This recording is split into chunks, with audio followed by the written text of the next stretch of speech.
Que la paix et la grâce de Dieu vous soient données. Je vous demanderai d'ouvrir vos Bibles, mes chers amis, dans Ésaïe 6, versets 1 et 8. Ésaïe 6, versets 1 et 8. Je lis pour vous, je vous demanderai de suivre dans vos Bibles. L'année de la mort du roi Osias, je vis le Seigneur assis sur un trône très élevé, et les pans de sa robe remplissaient le temple. Les séraphins se tenaient au-dessus de lui. Il avait chacun 6 ailes, 2 dont il se couvrait la face, 2 dont il se couvrait les pieds, et 2 dont il se servait pour voler. Ils criaient l'un à l'autre et disaient: Saint, Saint, Saint est l'Éternel des armées. Toute la terre est pleine de sa gloire. Les portes furent ébranlées dans leur fondement par la voix qui retentissait, et la maison se remplit de fumée. Alors je dis: malheur à moi, je suis perdu, car je suis un homme dont les lèvres sont impures. J'habite au milieu de peuples dont les lèvres sont impures, et mes yeux ont vu le roi, l'Éternel des armées. Mais l'un des séraphins vola vers moi, tenant à la main une pierre ardente qu'il avait prise sur l'autel avec des pincettes.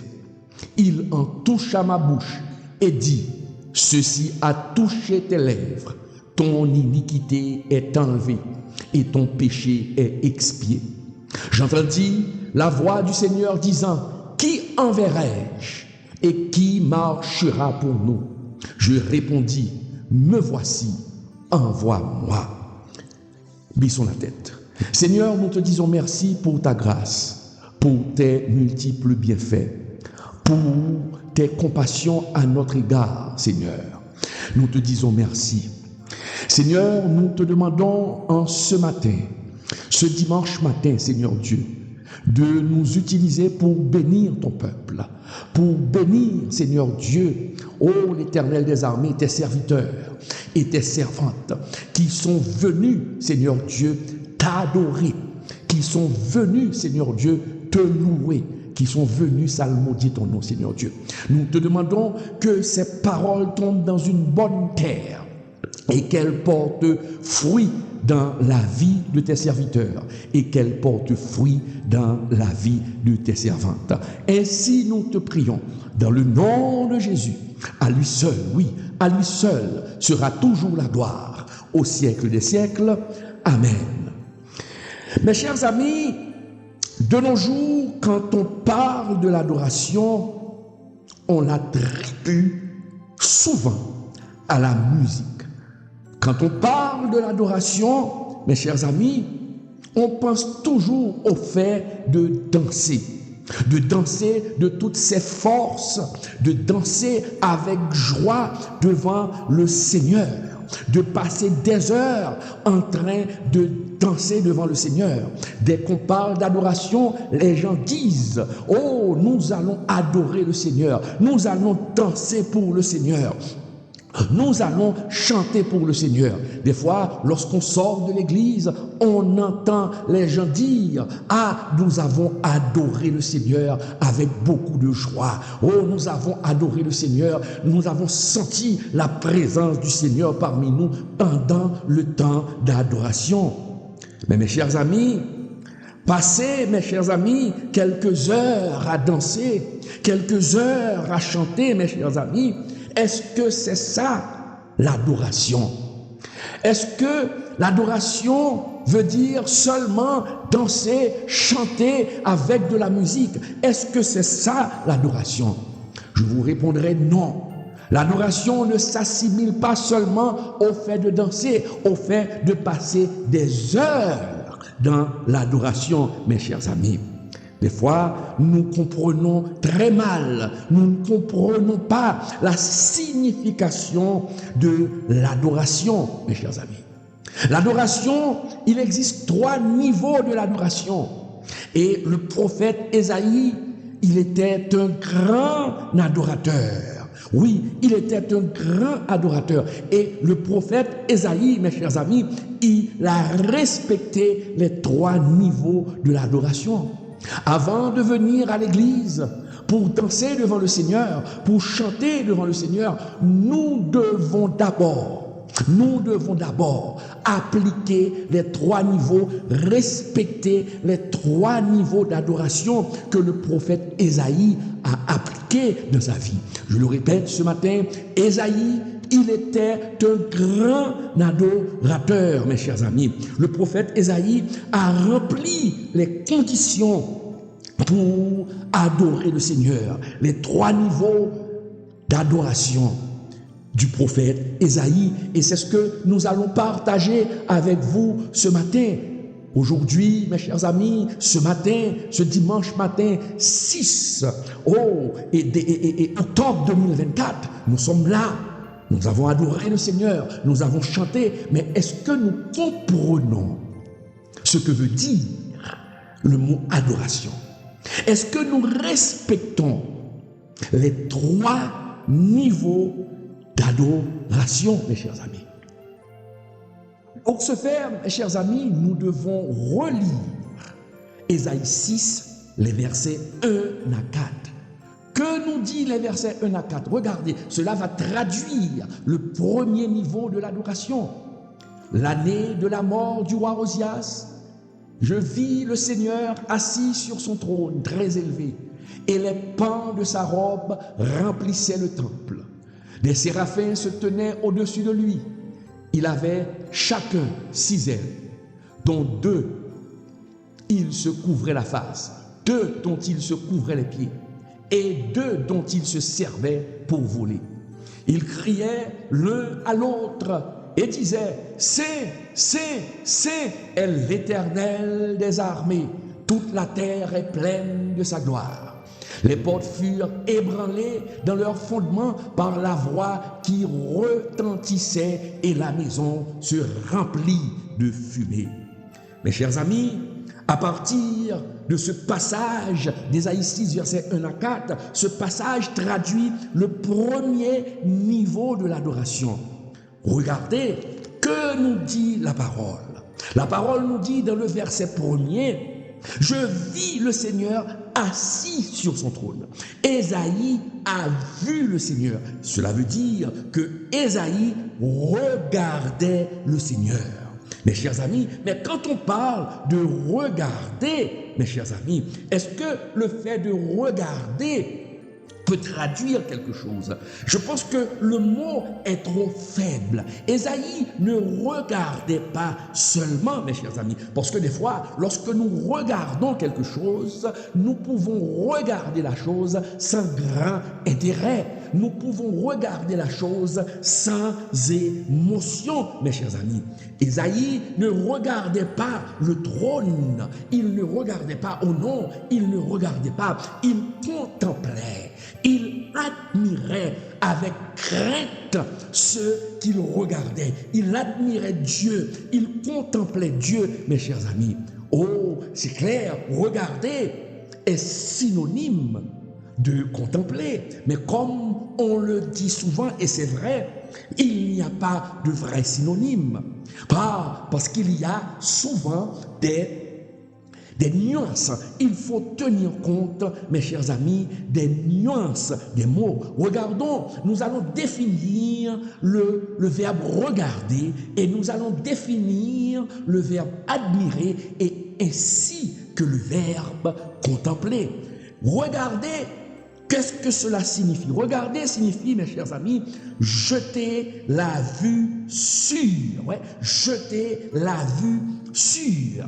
Lorsqu'on voit la définition d'admirer, admirer signifie, mes chers amis, voir avec étonnement. On regarde quelque chose avec étonnement.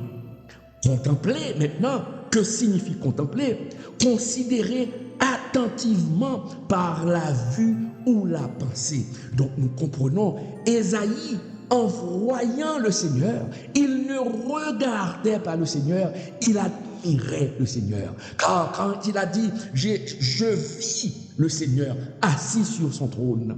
Il admirait, mes chers amis, il contemplait, mes chers amis, le Seigneur. Or, lorsque nous sommes devant quelque chose qui est extraordinaire, mes chers amis, nous devons l'admirer. Et quand nous admirons, nous n'avons pas le temps d'être discrets, parce que la chose retient notre attention. Nous n'avons pas le temps de regarder dans notre téléphone. Nous n'avons pas le temps de parler à d'autres personnes parce que ce que nous regardons est extraordinaire et retient notre attention. Ésaïe était face à la splendeur de Dieu. Donc il ne pouvait que s'admirer, il ne pouvait que regarder. Quand on vient à l'église et qu'on vient adorer le Seigneur, nous admirons, nous contemplons. Nous n'avons pas le temps de regarder dans nos téléphones. Nous n'avons pas le temps d'aller parler avec des amis en dehors ou encore sur la cour de l'église. Mais nous sommes là, nous adorons, nous contemplons. Donc celui qui adore, c'est le premier niveau, il doit contempler le Seigneur. Il doit admirer le Seigneur. C'est le premier niveau, mes chers amis. C'est le premier niveau de l'adoration. Et le mot, mes chers amis, est grec qui traduit l'adoration, c'est semomai, adorer, semomai, contempler, semomai. Oh, on est en train d'admirer le Seigneur. On est en train, nous sommes complètement perdus en regardant le Seigneur, mes chers amis. Oh, le mot semomai met l'accent sur le respect. Le mot semomai met l'accent sur la vénération. Le mot semomai met l'accent sur la piété. Il se réfère, mes chers amis, à une attitude intérieure de dévotion et de crainte, mes chers amis. Je reprends le mot semomai qui traduit l'adoration, qui signifie admirer, qui signifie contempler, mes chers amis. Donc lorsqu'on contemple avec vénération, on contemple avec respect. On n'est pas distrait, mes chers amis. Ce mot, mes chers amis, semomai, est utilisé plus de 10 fois dans le Nouveau Testament. Le mot semomai, qui veut dire regarder avec crainte, non pas en ayant et avoir peur. Nous ne devons pas avoir peur du Seigneur. Lorsqu'on parle de la crainte du Seigneur, c'est le fait d'aimer le Seigneur, que nous ne pouvons pas faire n'importe quoi, parce que nous savons que nous aimons le Seigneur et que le Seigneur nous aime. Nous ne pouvons pas faire n'importe quoi. Donc le mot semomai inspire la crainte, le respect, mes chers amis. Et c'est là, c'est en vain, par exemple, dans Matthieu 15, verset 9, il est écrit, c'est en vain qu'ils m'honorent, ils n'ont pas de crainte pour moi. Des lèvres en enseignant des préceptes qui sont des commandements d'ordre. C'est en vain qu'ils m'honorent. Qui veut dire ici, le mot semomai est utilisé, qui veut dire que les hommes, certains hommes, adorent le Seigneur sans crainte, mes chers amis. Et Marc 7, verset 7 reprend la même chose, les mêmes paroles que Matthieu 15, verset 9, mes chers amis. Donc, nous comprenons le premier niveau. C'est le premier niveau de l'adoration. C'est le fait de contempler. Lorsqu'on adore, on contemple. Lorsqu'on adore, on regarde. Lorsqu'on adore, on admire. On admire, on contemple. Mais on regarde encore plus. Et nous vénérons ce que nous regardons. Nous vénérons ce que nous admirons avec crainte et respect.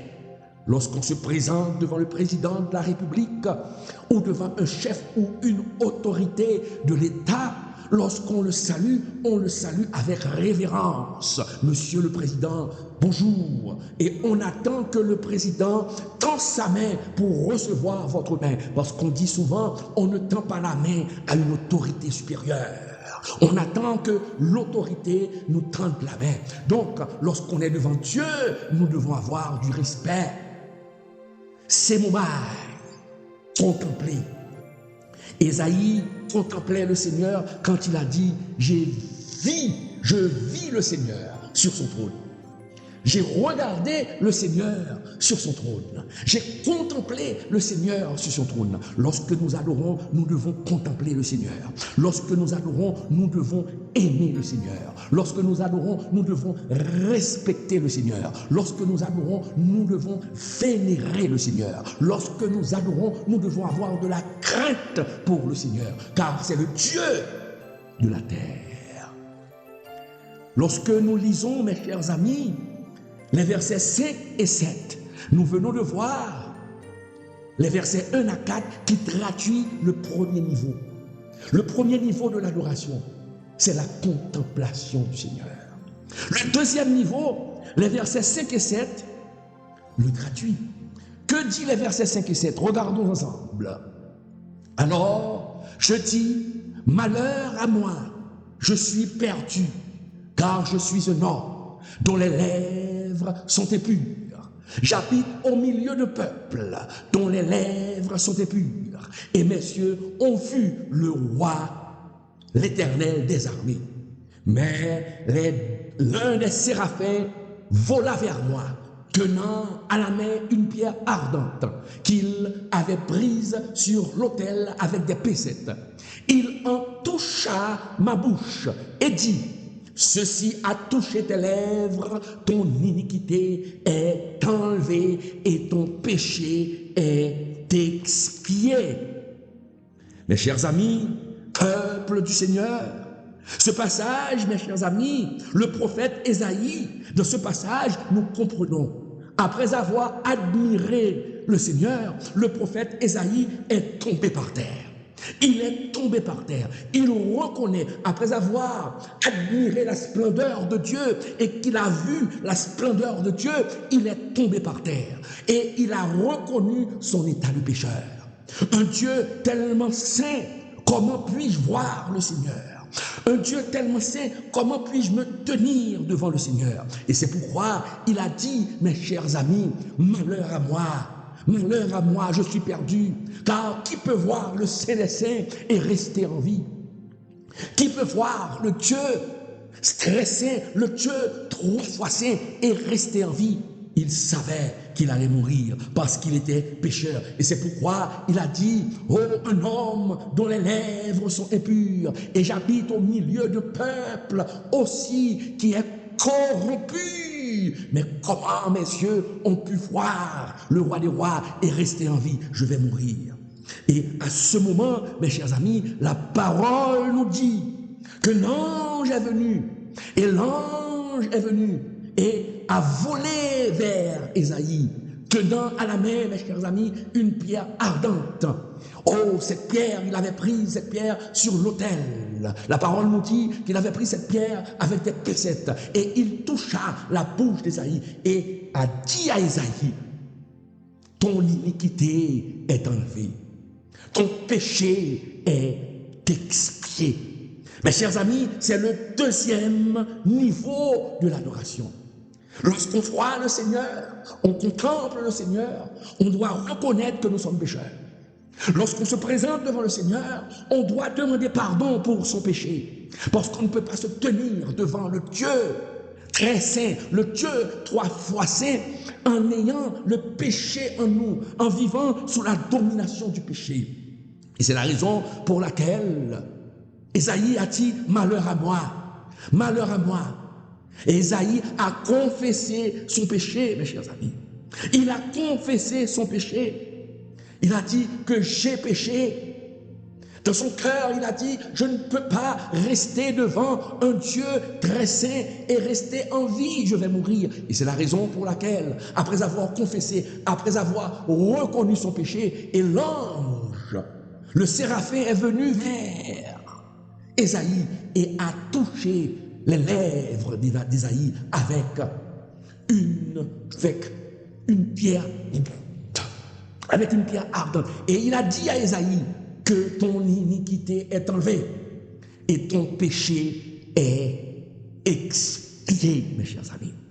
Donc nous comprenons, c'est là le deuxième niveau de l'adoration. Lorsqu'on se présente devant le Seigneur, nous devons nous jeter devant le Seigneur et reconnaître que nous sommes pécheurs et demander pardon à Dieu. Le mot grec qui traduit le deuxième niveau de l'adoration, c'est proskuneo. Proskuneo qui est très utilisé dans le Nouveau Testament, qui veut dire prosterner, qui veut dire se coucher, mes chers amis, se prosterner, s'incliner devant quelqu'un en signe de respect. Ésaïe a reconnu la grandeur de Dieu. Et puisqu'il a reconnu la grandeur de Dieu, il s'est prosterné, il s'est jeté à terre et il a demandé pardon. Il a confessé ses péchés. Il a dit, je suis quelqu'un d'impur, je ne peux pas rester devant le Seigneur. Et l'ange est venu et lui a dit que ton péché a été enlevé. Donc celui qui adore le Seigneur, qui adore le Dieu très saint, doit voir Dieu, doit contempler Dieu. C'est le premier niveau de l'adoration. Contempler, admirer Dieu. Et après avoir contemplé et admiré Dieu, il doit passer au deuxième niveau de l'adoration. C'est se prosterner et reconnaître son péché. Et reconnaître son péché. Nous ne pouvons pas adorer le Seigneur sans reconnaître son état de péché, sans demander pardon, mes chers amis. Oui, proskuneo, la soumission. Le mot proskuneo implique une attitude de soumission devant une autorité plus grande. Notre Seigneur Jésus, il a utilisé ce mot à plusieurs reprises. Quand il a dit dans Jean 4, verset 24, Dieu est esprit, il faut que ceux qui l'adorent, l'adore ici est remplacé par proskuneo. Il faut que ceux qui l'adorent en esprit et en vérité. Donc Jésus dit ici, ceux qui adorent Dieu doivent se prosterner et reconnaître son péché. La personne qui se prosterne, qui reconnaît la seigneurie de Jésus, doit se prosterner et il doit confesser ses péchés pour pouvoir adorer le Seigneur, mes chers amis. On ne baisse pas devant, on ne se laisse pas, on ne se présente pas, avec de l'orgueil devant le Seigneur. Parce que l'orgueil nous tient debout, mais l'humilité nous force à prendre la position du tapis. Oui, nous force à prendre la position du tapis. Lorsqu'on adore Dieu, mes chers amis, nous devons nous libérer. Nous ne pouvons pas adorer Dieu et continuer à vivre perpétuellement sous la domination du péché. Ésaïe, en se prosternant, il a demandé pardon à Dieu. En se prosternant, il a reconnu, mes chers amis, son état de péché. C'est le deuxième niveau. Donc, le chrétien qui adore, lorsque nous venons à l'église, nous sommes venus pour contempler la gloire de Dieu, mais nous sommes venus aussi pour faire proskuneo, pour nous prosterner et demander pardon.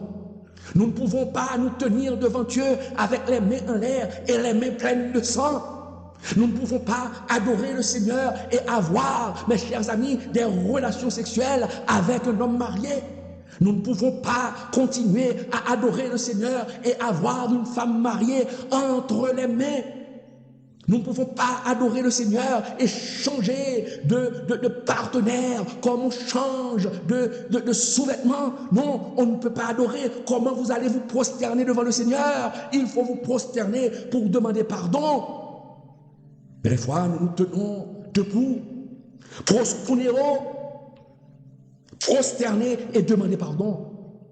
Ésaïe s'est prosterné Regardez ce qu'a dit Ésaïe encore dans Ésaïe 6, verset 5. Malheur à moi, je suis perdu, car je suis un homme dont les lèvres sont impures. Il a reconnu son péché et il s'est prosterné, proskuneo.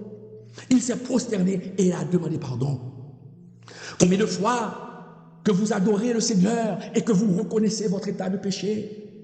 Des fois, hier soir, vous étiez dans un hôtel avec un homme et ce matin, ce dimanche matin, vous êtes venu adorer le Seigneur et vous dégagez toujours l'odeur de cet homme. Vous dégagez toujours l'odeur de cette femme et vous êtes sur la chair, vous êtes à l'église en train d'adorer le Seigneur. Ou adorer le Seigneur. Il faut se prosterner et demander pardon et tourner le dos au péché. Tournez le dos au péché. Et c'est pourquoi il est écrit dans la parole de Dieu, dans Romains 12, verset 1er, je vous exhorte donc, frères, par les compassions de Dieu, à offrir vos corps comme un sacrifice vivant, saint, agréable à Dieu, ce qui sera de votre part un culte raisonnable. La parole nous dit d'offrir notre corps comme un sacrifice.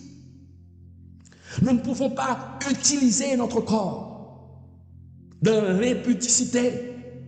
Nous ne pouvons pas utiliser notre corps dans la débauche. Nous ne pouvons pas adorer le Seigneur avec un tel comportement. Notre corps doit être un sacrifice, mes chers amis. Il est encore écrit dans la parole de Dieu, si donc vous êtes ressuscités avec Christ, cherche les choses d'en haut, où Christ est assis à la droite de Dieu. Affectionnez-vous aux choses d'en haut et non à celles qui sont sur la terre. Nous ne devons pas laisser les choses du monde nous dominer. Nous ne devons pas laisser les choses du monde nous envoûter. Nous devons rester dans la présence du Seigneur. Nous devons demander au Seigneur de garder notre esprit sur sa parole, sur sa vision, sur ce qu'il veut que nous fassions pour lui.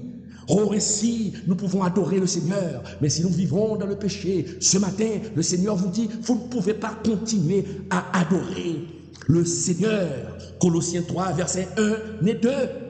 Il est encore dit dans Galates 2, verset 20, qui réclame toujours la sainteté pour pouvoir adorer le Seigneur. J'ai été crucifié avec Christ. Et si je vis, ce n'est plus moi qui vis, c'est Christ qui vit en moi. Si je vis maintenant dans la chair, je vis dans la foi. Je vis dans la foi, mes chers amis. C'est ce que nous dit la parole. Dans la foi du Fils de Dieu qui nous a aimés et qui s'est livré lui-même pour moi. J'ai été crucifié, mes chers amis. Galates 2, verset 20. Il faut bien comprendre, mes chers amis, quand la parole nous dit que nous sommes crucifiés, qu'est-ce que cela veut dire? Qu'est-ce que la Bible veut nous enseigner lorsqu'il nous dit que nous sommes crucifiés? Nous n'avons pas été crucifiés avec Christ. Aujourd'hui, il y a plus de 2000 ans que le Seigneur a été crucifié sur la croix. Aujourd'hui, nous sommes là. Est-ce que vous avez été sur la croix avec Dieu, avec Jésus? Non. Mais que veut dire le mot crucifié? Le mot crucifié, mes chers amis, veut dire que nous sommes morts. Que nous sommes morts. Et c'est pourquoi la parole nous dit que nous sommes morts avec Christ. Nous sommes morts pour le monde. Le fait d'être crucifié, je suis mort. Le pasteur Claude Emmanuel Camille est mort. Mort par rapport à quoi? Nous vivons dans le monde, mes chers amis, mais nous sommes morts. Laissez-moi vous poser ces questions. Est-ce que mort peut manger? Non, le mort ne peut pas manger. Est-ce que mort peut sortir pour aller travailler? Un mort ne sort pas pour aller travailler, mes chers amis. Est-ce que mort peut aimer quelqu'un? Non, un mort ne peut pas aimer quelqu'un parce que la personne est morte.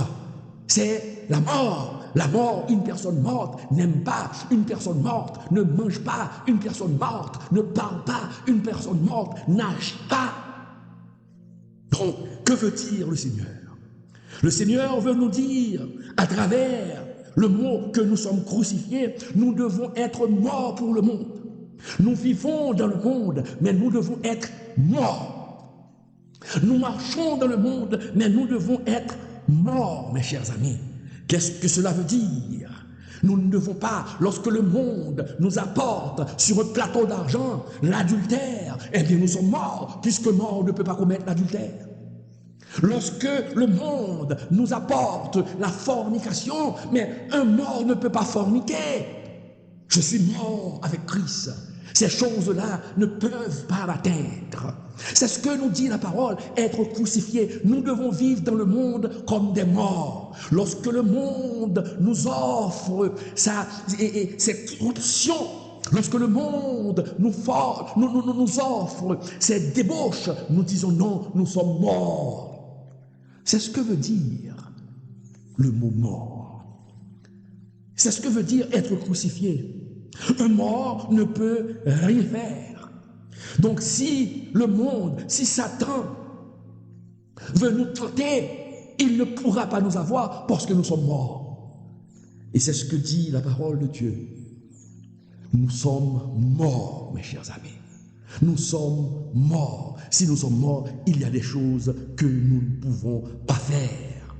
Nous ne pouvons pas faire, car des morts, mes chers amis, nous devons être morts vis-à-vis des offres du monde. Nous devons être morts vis-à-vis des offres du monde. Quand le monde, je le répète, et je le répète, je le martèle ce matin, quand le monde vous offre, mes chers amis, l'adultère, il faut répondre au monde, je suis mort. Quand il vous offre la fornication, il faut répondre aux morts, il faut répondre au monde, je suis mort.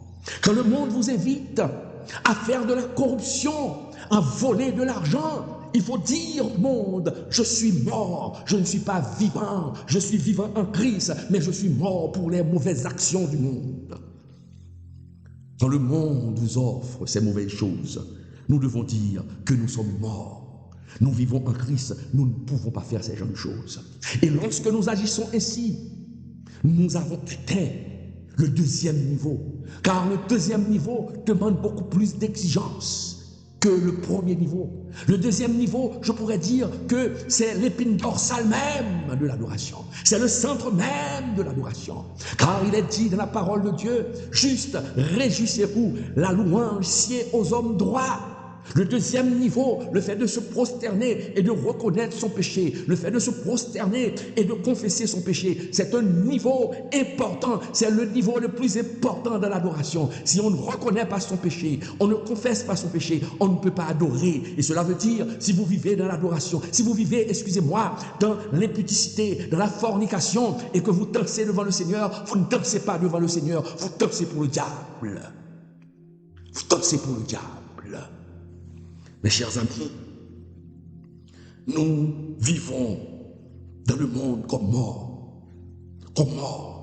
Et quand nous nous présentons devant le trône pour adorer le Seigneur va voir que vous êtes un mort pour le monde et il va accueillir ton adoration. Des fois, nous dansons, nous louons, mais nous dégageons tellement d'odeur. Nous dégageons tellement d'odeur du monde que le Seigneur est obligé de se tourner le visage. Car l'odeur du monde est nauséabonde. Vous avez mis du parfum sur vous, mais vous avez oublié d'enlever le parfum du monde, mes chers amis. Le vrai adorateur, c'est celui qui abandonne le péché. C'est celui qui laisse le péché pour pouvoir offrir son corps comme un sacrifice agréable. Si vous ne faites pas cela, si vous ne pouvez pas atteindre le deuxième niveau et respecter les principes du deuxième niveau, votre adoration est vaine et sans valeur aux yeux de Dieu. Et c'est pourquoi le Seigneur nous dit, n'aimez point le monde, ni les choses qui sont dans le monde. Si quelqu'un aime le monde, il n'a pas l'amour du Père en lui. Il n'a pas connu le Père. Nous ne devons pas nous accommoder au monde. Nous ne devons pas pratiquer ce que le monde pratique. Lorsque Dieu nous dit que nous ne sommes pas du monde, le Seigneur ne nous demande pas de nous isoler, mais de ne pas pratiquer ce que le monde pratique. Mes chers amis, ce sont les exigences du deuxième niveau de l'adoration. Et Ésaïe Ésaïe a respecté ce deuxième niveau, car il se jetait aux pieds du Seigneur. Il a reconnu son péché. Et puisqu'il a confessé, le Seigneur a décidé de le pardonner. Le Seigneur a pardonné à Ésaïe parce qu'il a reconnu son péché.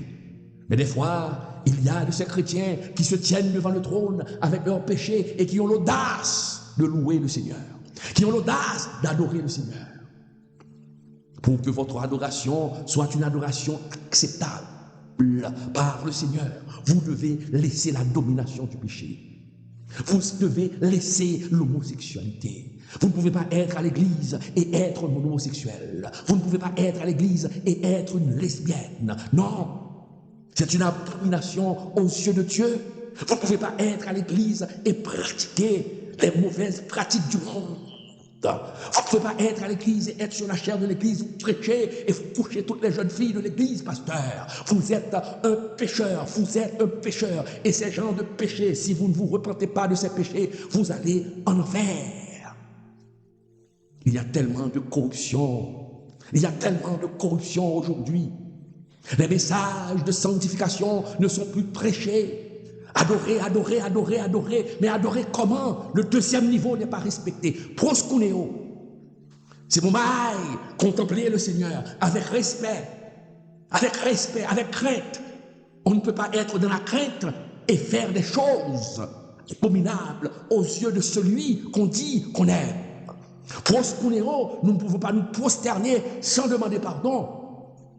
On se prosterne avec ses péchés et on se relève encore avec ses péchés. Qui donc vous trompez? Vous vous moquez de qui? De Dieu? Le Seigneur veut une adoration sans tâche. Sans tâche, mes chers amis. Ce sont les exigences. Les exigences, mes chers amis, du deuxième niveau, mes chers amis. Du deuxième niveau. Lisons les versets 8.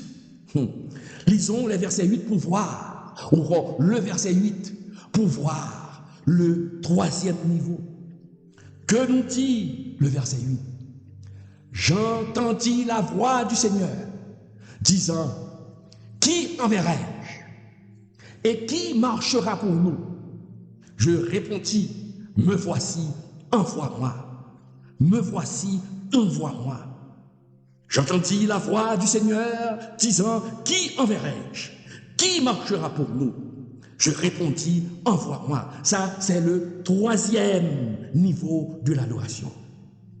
L'adorateur doit non seulement contempler le Seigneur, il doit confesser ses péchés, mes chers amis, il doit demander pardon, mais il doit aussi répondre à l'appel du Seigneur pour être au service du Seigneur.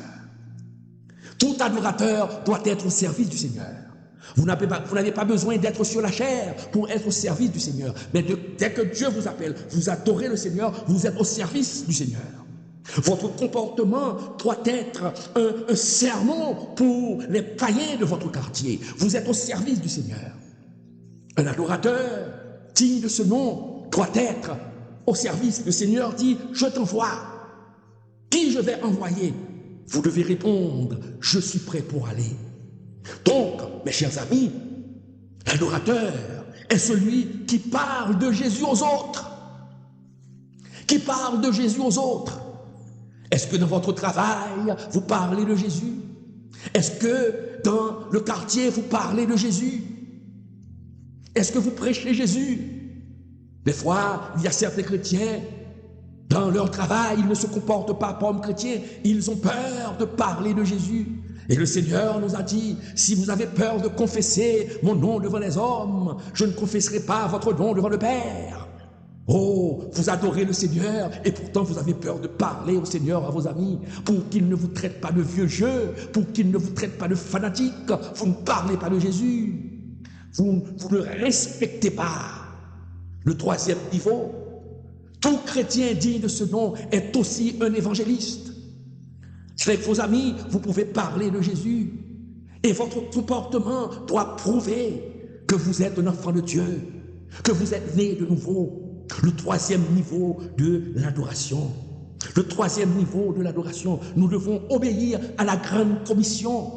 La grande commission concerne tout le monde. La grande commission concerne le pasteur, il concerne l'évangéliste, mais il vous concerne aussi, peuple du Seigneur, parce que vous devez prêcher la parole dans votre comportement, mais quand vous prélassez, vous pataugez dans le péché, comment être un exemple pour les païens. La grande commission qui nous dit: allez, faites de toutes les nations des disciples, les baptisant au nom du Père, du Fils et du Saint-Esprit. Enseignez-leur à observer tout ce que je vous ai enseigné. Enseignez-leur à observer tout ce que je vous ai enseigné, tout ce que je vous ai prescrit. Et voici, je suis avec vous jusqu'à la fin du monde. Matthieu 28, verset 19. Donc chaque chrétien a cette responsabilité, chaque adorateur a cette responsabilité de prêcher la parole, d'évangéliser. Vous pouvez, peut-être vous n'avez pas le temps d'aller dans les rues pour prêcher l'évangile, mais entre amis, pendant que vous buvez quelque chose entre amis, vous pouvez dire que le Seigneur vous aime. Et votre comportement doit prouver que vous êtes un enfant du Seigneur. Même en blaguant, vous pouvez parler du Seigneur à vos amis qui ne sont pas chrétiens. Mais attention, ils ne doivent pas être vos meilleurs amis. Car il est dit dans la parole, ne vous y trompez pas, les mauvaises compagnies corrompent les bonnes mœurs. Il faut faire très attention pour que ces amis ne vous corrompent pas. Mes chers amis, il faut adorer le Seigneur. Et pour adorer le Seigneur, nous devons contempler le Seigneur. Premier niveau, nous devons nous prosterner et demander pardon pour nos péchés et ne plus vivre dans le péché. C'est le deuxième niveau de l'adoration. Et le troisième niveau, nous devons répondre à l'appel pour prêcher l'évangile. Nous devons répondre à l'appel pour proclamer la parole de Dieu. Aujourd'hui, il n'y a pas d'excuse. Avec l'Internet, avec les iPhones, avec les smartphones, nous pouvons nous transformer en évangélistes. Nous pouvons aller jusqu'au bout du monde tout en restant chez soi. Car avec le téléphone, nous avons le bout du monde. Cessez de faire des commérages dans votre téléphone. Cessez de donner des blagues dans votre téléphone. Mais utilisez votre téléphone pour prêcher la parole de Dieu. Utilisez le téléphone pour annoncer la bonne nouvelle. Utilisez le téléphone pour changer les gens. Utilisez le téléphone parce que vous êtes la lumière du monde. Mes chers amis, le mot grec qui traduit le dernier niveau de l'adoration, c'est latrio. Latrio, service sacré. Service sacré. C'est un culte sacré. C'est un culte sacré, mes chers amis. Oh, ce mot fait référence à l'adoration sous sa forme de service. Sous sa forme de service, mes chers amis. Sous sa forme de service. Nous devons servir le Seigneur. Annoncer au monde la bonne nouvelle, mes chers amis. Mes chers amis, c'est quand nous arrivons à respecter les trois niveaux de l'adoration que nous venons de voir. C'est quand nous respectons ces trois niveaux que nous sommes autorisés, que Dieu nous donne l'autorisation de venir l'adorer en public. Qui peut adorer le Seigneur en public? Qui peut adorer le Seigneur? Celui qui premièrement contemple le Seigneur. Celui qui deuxièmement reconnaît ses péchés, abandonne ses péchés, demande pardon. Et celui qui est au service de Dieu. Ce sont ces personnes qui ont l'autorisation par le Dieu 3 fois saint de venir l'adorer un dimanche matin. Est-ce que vous avez cette autorisation? C'est la question que le Saint-Esprit vous pose aujourd'hui. C'est la question que le Saint-Esprit pose aux internautes qui nous écoutent maintenant. Est-ce que vous avez cette autorisation? Est-ce que vous avez rempli les trois conditions de l'adoration? Les trois niveaux de l'adoration? Les trois niveaux de l'adoration d'Ésaïe, est-ce que vous l'avez rempli? Si vous ne l'avez pas rempli, vous ne faites que verser de l'eau sur l'aile du canard. Et je vous demanderai à la fin de ce culte, si vous n'avez pas rempli ces conditions et que vous reconnaissez que vous avez péché, vous autres au bout des ondes, je vous demanderai de vous tourner, de vous mettre à genoux et de demander à Dieu de vous faire grâce. De vous faire grâce. Car le Seigneur ne joue pas, c'est un feu dévorant. On ne se moque pas de Dieu. On ne se moque pas de Dieu. Le Dieu que nous servons est un feu dévorant. Il est un Dieu d'amour, mais il est un feu dévorant. Lorsque nous ne respectons pas la parole de Dieu, lorsque nous ne respectons pas les 3 niveaux de l'adoration, notre adoration dégage une odeur nauséabonde aux yeux de Dieu, au nez de Dieu. Et comme il est écrit, mes chers amis, dans Ésaïe 1er, il est écrit, il est dit, qu'ai-je à faire de la multitude de vos sacrifices, dit l'Éternel. Je suis rassasié des holocaustes, de béliers et de la graisse des veaux. Je ne prends point plaisir au sang des taureaux, des brebis, des boucs, quand vous venez vous présenter devant moi. Qui vous demande de souiller mes parvis? Qui vous demande de souiller mes parvis? Il faut comprendre ce que Dieu dit ici. Qui vous demande de souiller mes parvis? C'était quoi les parvis? L'entrée du temple. L'entrée du temple. Dieu commence à condamner ceux qui vivent dans le péché dès qu'ils entrent dans la cour du temple. Que le parvis. Qui vous venez vous présenter? Quand vous venez vous présenter devant moi, qui vous a demandé de souiller mes parvis? Au verset 13, regardez ce que dit le Seigneur pour ceux qui ne respectent pas les 3 niveaux de l'adoration. Cessez d'apporter de vaines offrandes. C'est le Seigneur qui parle. J'ai en horreur l'encens, les nouvelles lunes, les sabbats et les assemblées. Je ne puis voir le crime s'associer aux solennités. Cessez d'apporter vos vaines offrandes. Ce ne sont pas vos offrandes qui vont faire plier Dieu, mais votre obéissance, votre vie de sanctification. C'est ce qui va faire plier Dieu. C'est ce qui va faire que Dieu vous aime. C'est ce qui va obliger Dieu à agir pour vous. Si vous voulez faire fléchir les genoux de Dieu, eh bien, mon frère, ma soeur, vous devez obéir à la parole de Dieu. Et quand on obéit à la parole de Dieu, le Seigneur devient aveugle et vous donne ce qui vous plaît. Il faut obéir à la parole de Dieu. Il faut impliquer, mes chers amis, de manière personnelle, ces 3 niveaux d'adoration. C'est pas lorsqu'on vient à l'église, pardon. C'est pas lorsqu'on vient à l'église. Ce n'est pas lorsqu'on vient à l'église qu'on adore Dieu. Nous devons adorer Dieu chez nous, de manière personnelle, chaque jour, au travail, à la maison, dans le quartier. L'église est le dernier endroit qu'on vient pour adorer le Seigneur. Mais si nous n'avons pas tongé, si nous avons pataugé dans le péché durant toute la semaine, et vous venez vous présenter devant le Seigneur avec l'odeur de péché. Il y a ceux qui ont tellement d'audace. Samedi soir, vous étiez dans un bar-restaurant dansant, en train de boire de l'alcool. Vous étiez hier soir avec un homme. Vous étiez hier soir avec une femme et aujourd'hui, vous venez sur la chaire pour chanter. Oh, musiciens, vous venez et vous prenez votre batterie, votre baguette pour jouer à la batterie pour le Seigneur, alors que vous dégagez l'odeur pestilentielle du péché. Le Seigneur nous aime. Le Seigneur veut que nous changions. Le Seigneur veut vous sauver. Et c'est la raison pour laquelle il vous a envoyé ce message ce matin. Et gloire à Dieu, je dis gloire à Dieu pour ceux qui respectent les 3 niveaux, pour ceux qui respectent les 3 niveaux d'adoration d'Ésaïe.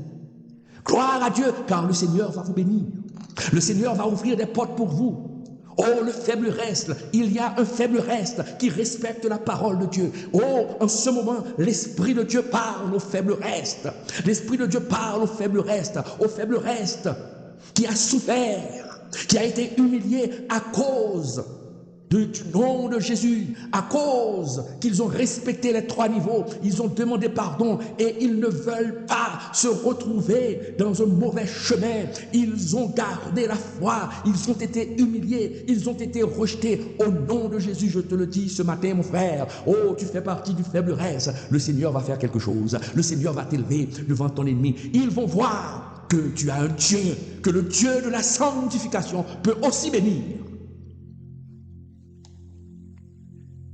Et le Seigneur va agir. Le Seigneur va agir, mon frère. Le Seigneur va agir. Le Seigneur va vous bénir. Il va faire des choses extraordinaires. Continue à marcher dans la sanctification et tu verras la grandeur de Dieu dans ta vie. Que le Seigneur vous bénisse.